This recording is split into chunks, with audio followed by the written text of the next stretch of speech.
The country of Pakistan has a growing population, and to protect the best interests of this growing nation, the best of the best when it comes to the military is needed. Welcome back to FTD Facts. My name is Leroy Kenton, and this episode is all about bringing you 10 surprising and interesting facts about the ISI. So let's just jump into the facts. First thing you gotta know about the Inter-Service Intelligence Agency, or the ISI as it's commonly known as, was formed on January 1st, 1948, and it consists primarily of serving military officers drawn from the three service branches of the Pakistan Armed Forces: the Army, the Air Force, and the Navy, and hence the name Inter-Service Intelligence Agency, because they operate inter-service.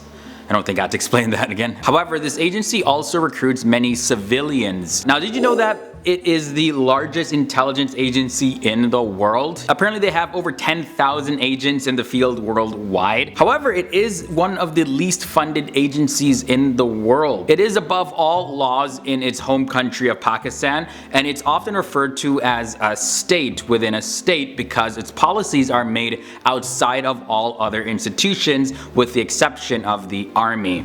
Now, its personnel have never been caught on camera, which allows them to keep their identities secret, and the agents can safely carry out their jobs. It's also been listed as the best intelligence agency. The American Crime News declared Pakistan's Inter-Service Intelligence Agency to be the world's best and strongest intelligence agency, and this was back in the year 2011. The ISI has its headquarters in Islamabad, Pakistan, and its main aim is to maintain and protect Pakistan's national interests, to look into matters of political and social interest to Pakistan, as well as to advise the military as to what are the best steps to take. Over the years, they have stopped many attacks before they could even take place and have saved thousands of lives. Also, a huge accomplishment is that no ISI agents to this date have ever been caught or have been turned. Although it has never been verified though, the Pakistani government has not yet taken responsibility for any alleged undercover agent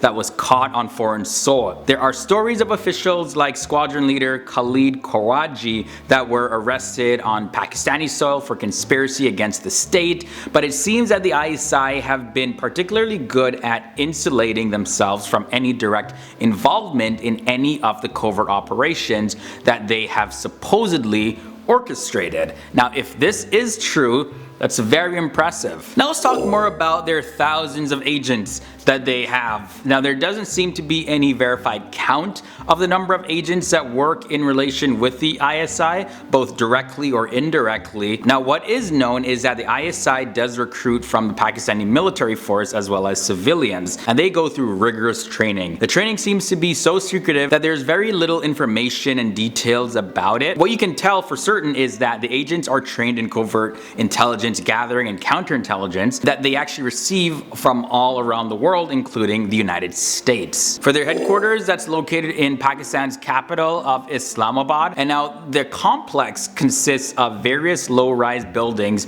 separated by lawns and fountains. Declan Walsh of the Guardian newspaper, he said that the entrance is subtly discreet, no sign, just a plainclothes officer holding a pistol, as well as they have soldiers that have sniffer dogs. And Walsh also said that the complex resembles a well-funded private university, and that the buildings are neatly tended and the lawns are smooth and the fountains are tinkling. And he described the central building, which houses the Director General's office on the top floor, as a modern structure with a round echoing lobby. Those were his exact words that I quoted there. Now let's talk about Operation Tupac next. It has nothing to do with the rapper, by the way, but Operation Tupac was the name of a three-part operation that was designed to secretly support the militants of Kashmir. Now, it was partly started by the President Zia-ul-Haq in the year 1988, and the name comes from Tupac Amaru II, the 18th century prince who led the War of Liberation in Peru against the Spanish rule. The ISI is currently engaged in covertly supporting the Kashmir militants in their fight against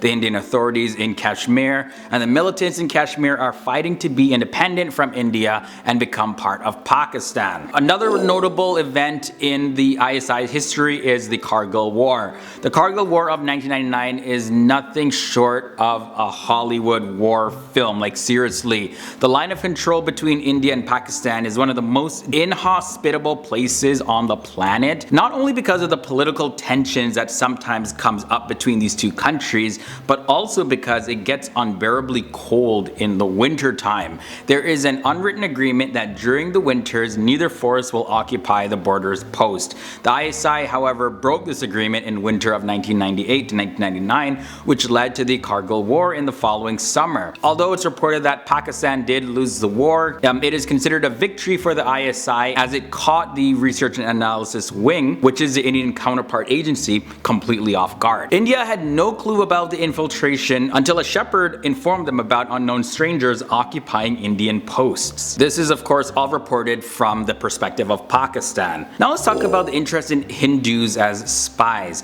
India and Pakistan were divided based on religious grounds in the year of 1947, where India had a Hindu majority and Pakistan had a Muslim majority. So it only made sense that Pakistani ISI would use Indian Muslims as spies, since they looked exactly alike and they spoke the language very well. That way they could blend in easily in India and they would be able to gather information. But in recent years, however, the ISI has turned to high caste Hindus, and those are the real attraction for them since India has become wise with their tactics. And finally, the last thing I want to share is about their nuclear tests. Although it has never been proven for sure, there is a rumor that the Indian Research and Analysis Wing as well as Israeli Mossad flew over Pakistan's nuclear test facilities in order to gather information. But they were unable to do so because the ISI planned to keep its nuclear facility secret and even change the location of its test sites multiple times just so that nobody would know exactly where it is. Now they finally settled on the Pakistani city of Chagi and ensured the security of their nuclear equipment by guarding the transport plane with 6 F-16 fighter jets. Alright guys, so that was your brief look into the ISI. Thank you so much for joining me here on another episode of FTD Facts. Definitely you can tell that the ISI has achieved a lot since they were formed. Now if you guys are still here and you want to check out some more FTD Facts, here's another episode right by my head. Also my social media links are below in the video description section, so go ahead, follow me, shoot me a message over there. Other than that, hit the subscribe button and ring that bell to be notified of future FTD Facts episodes,